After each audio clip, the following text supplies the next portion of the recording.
आप खेतों में खेती कर रहे हैं, सीजन निकलते चले जा रहा है, लेकिन आपको यूरिया नहीं मिल रहा।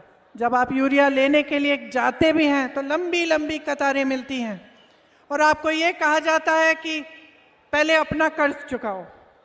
जबकि जो देश के बड़े बड़े उद्योगपति हैं, जो एक दिन में 16,000 करोड़ रुपए कमा रहे हैं, उन उद्योगपतियों से कर्ज चुकाने की बात नहीं होती।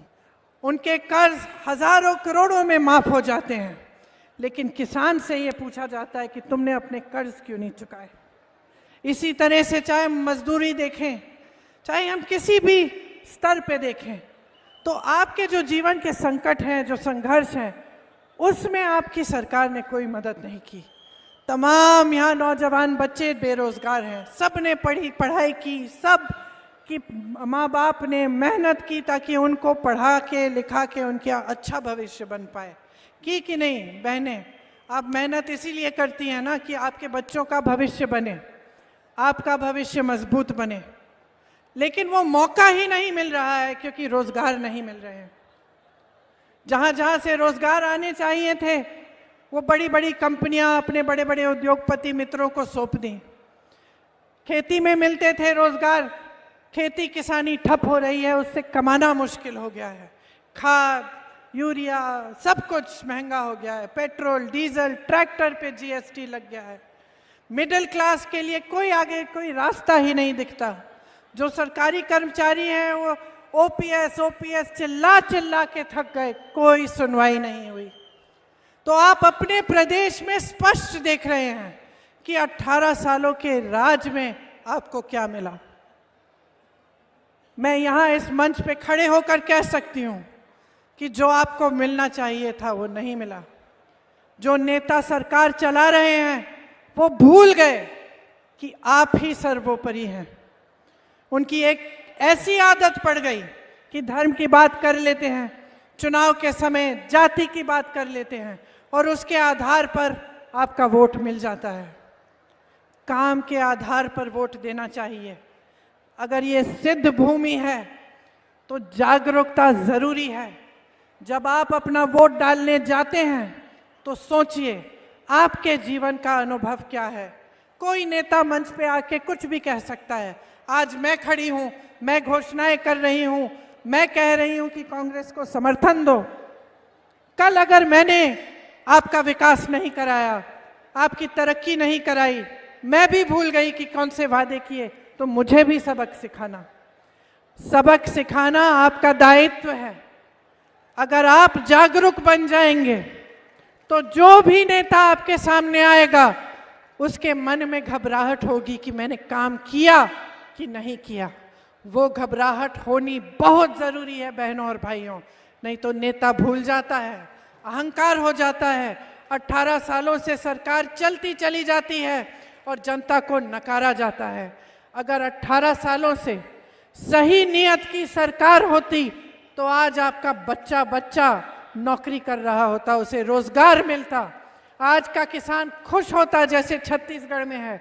छत्तीसगढ़ में 2600 रुपए मिल रहा है धान का। मोदी जी आते हैं, कहते हैं उन्होंने दिलवाया, लेकिन अभी मैं वाराणसी से आ रही हूँ। वाराणसी में जो उनका क्षेत्र है वहां 1200 रुपए मिल रहे हैं। यहाँ क्या दाम है धान का, गेहूं का क्या दाम है? हम कह रहे हैं 2600 देंगे।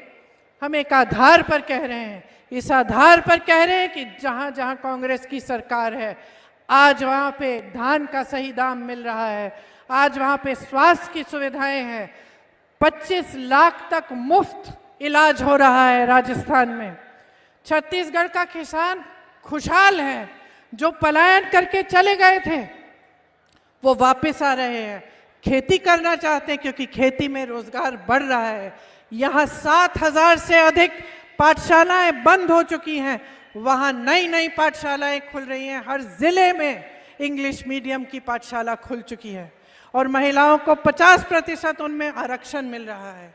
तो आप खुद देखिए शिक्षा के लिए क्या किया, स्वास्थ्य की मध्य प्रदेश में क्या सुविधाएं हैं। छत्तीसगढ़ बगल में है, छत्तीसगढ़ में महिलाओं के लिए खास क्लिनिक बनाई है।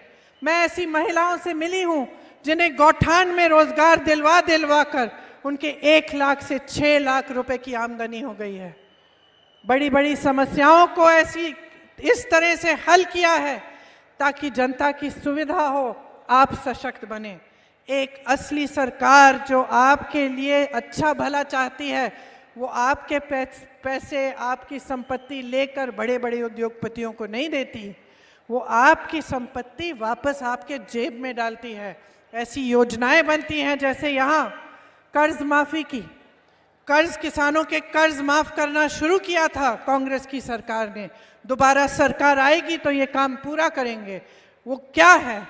वो ये बात है कि जो आप ही की संपत्ति है वो वापस आपको मिल रही है। इसी तरह से महिलाओं के लिए इन लोगों ने लाडली योजना निकाली। मैं पूछती हूँ, ये योजना 2 महीने पहले क्यों आई? ये योजना 18 सालों से कहाँ थी? क्या 18 सालों से मेरी बहनें परेशान नहीं थी? क्या दिक्कतों का सामना नहीं कर रही थी? क्या संकट में नहीं थी कि चुनाव के 2 महीने पहले आप ये योजना निकाल रहे हैं? कांग्रेस पार्टी ये कह रही है कि आपको 1500 रुपए प्रति माह देगी। चुनाव के समय नहीं, जिस दिन सरकार बनेगी, जिस दिन पहली मंत्रिमंडल की मीटिंग होगी, उस दिन से शुरू होगा ये काम। और अगर मेरी बातों पर यकीन नहीं है तो देख लीजिए कि कर्नाटका में क्या हुआ है। कर्नाटका में कांग्रेस की सरकार आई, मंत्रिमंडल की पहली बैठक में जितनी भी घोषणाएं की उनको पूरा करने का काम शुरू हो गया, वो तय हो गई। और आज कर्नाटका में महिलाओं को ये पैसे मिल रहे हैं। महिलाओं के लिए बस की यात्रा मुफ्त है।